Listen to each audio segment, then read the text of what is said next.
他们实行的都是极为残暴的这个政策的，他们是史上最残暴的一个民族。像这种四不像的形象，大家知道是来自于哪里吗？就是古埃及的斯芬克斯。然后我提醒大家一个冷知识啊，就是周杰伦的《爱在西元前》呢，在今年就已经过期了。他们真的是全人类的公敌。Hello， 大家好啊，我是阿龙。那我现在是来到了伊拉克博物馆这里，这也是世界上最重要的收藏着美索不达米亚文明文物的一个博物馆了。这里珍藏着古代两河流域，包括苏美尔、亚述、古巴比伦这些历史时期的所有珍贵的文物。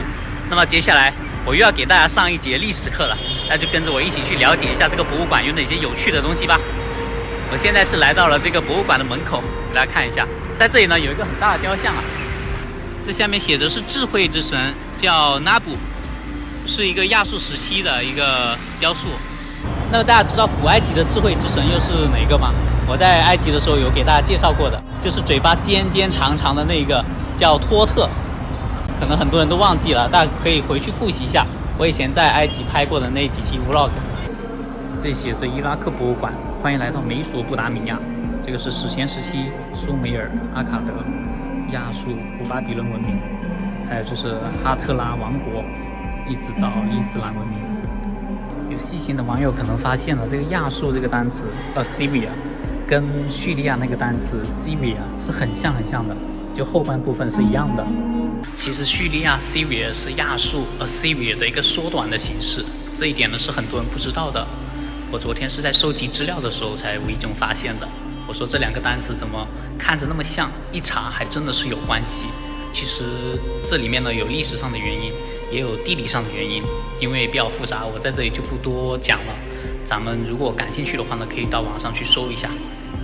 在两河流域漫长的岁月里，有一段很重要的历史，我们称之为亚述。那现在我们看到的就是来自于公元前850年亚述帝国的尼姆鲁德宫里面的这个拉玛书。这个呢，我在摩苏尔的时候就给大家介绍过，它是人面狮身也要带翅膀的，就是一般就是放在宫殿的门口，守护着宫殿的安全。那这个就是亚述人的神灵了。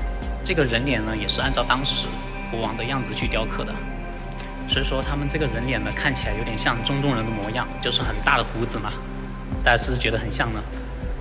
像这种四不像的形象，大家知道是来自于哪里吗？就是古埃及的斯芬克斯，就是那个狮身人面像，从尼罗河一直就传到了这个两河流域了，就变成这个会飞的门神。那这个形象又传到了希腊之后，就变成了大家都认识的那个叫什么半人马，就上半身是人，然后下半身是马的。那这些呢，就是人类文明的一个交流还有互动的体现。在这里呢，我要提一句啊，发现拉玛书的那个位于摩苏尔的尼姆鲁德宫呢，已经被伊斯兰国成员夷为平地了。就他们当时在摩苏尔这个博物馆，还有尼姆鲁德宫发现的这个拉玛书，全部都炸毁掉了，这太可惜了。他们真的是全人类的公敌。这个伊拉克博物馆呢，在2003年的伊拉克战争爆发的时候，博物馆是遭到了大规模的这么一个洗劫还有破坏，有大量的珍贵的文物是丢失了的。那其中1/3呢是被找了回来，因为在联军攻陷巴格达的时候，出现了一个没有政府就无政府的状态。那在这个混乱当中呢，就是伊拉克博物馆的这个上万件的文物就是被洗劫一空了，真的特别的可惜。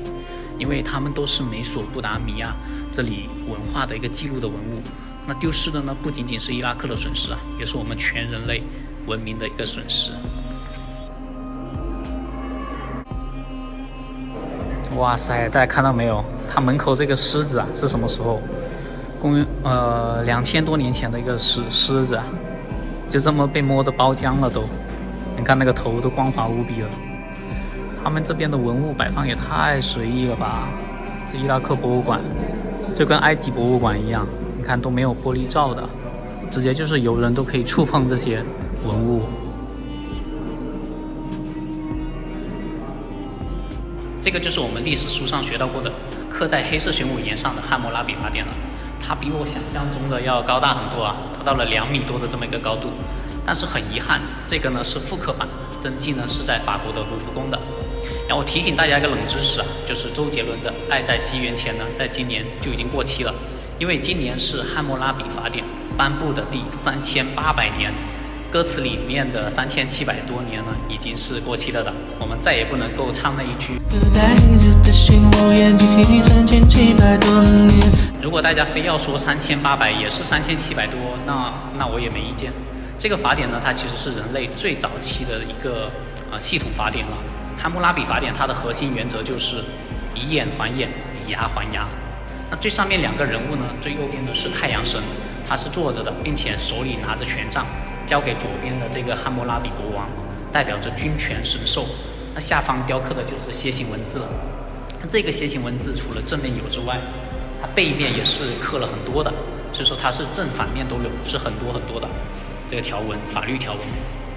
这边的砖块上边呢刻的都是楔形文字。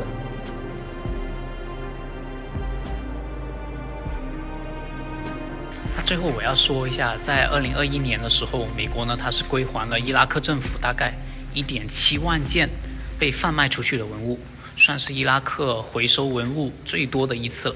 同时呢，他们也收回了在100多年前借给英国的6000多件的文物。所以说目前来说的话，其实还算是乐观的一种情况，就是他们至少收回了一些。那现在我们看到这些巨型的浮雕啊，就是亚述时期的，都是好几米高的。虽然已经风化了，但是通过这些浮雕呢，依然可以感受得到当时亚述帝国的强大还有繁荣的。然后这些浮雕呢，都是军事相关的，因为亚述帝国它是一个军事帝国，常年都是征战掠夺，他们就是要把他们的国家打造成一个战争机器。亚述人最大的贡献就是战争的艺术。同时呢，亚述人他们也是一个很残暴的民族，他们习惯将那些俘虏活生生的剥皮，然后呢钉在这个木桩上边。他们实行的都是极为残暴的这个政策的，他们是史上最残暴的一个民族。